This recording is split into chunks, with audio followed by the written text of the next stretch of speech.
Tik Chi-yuen, who will soon become the city's only non-establishment lawmaker, has vowed to keep fighting for universal suffrage. He added his party, Third Side, will continue to remember June 4th in its own way, but stop short on details. Wenna Wong tells us more.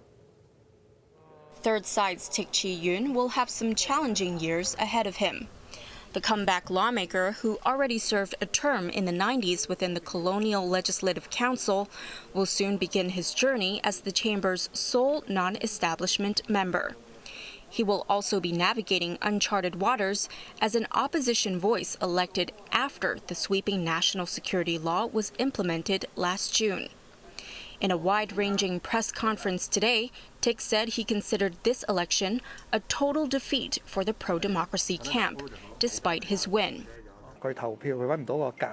I understand many people are dissatisfied with the government, and they don't see the value in voting anymore, he said in response to the low voter turnout rate. But he added the fact that he got elected shows there is still a demand for opposition voices within the chamber. We will take on this role and put everything into it.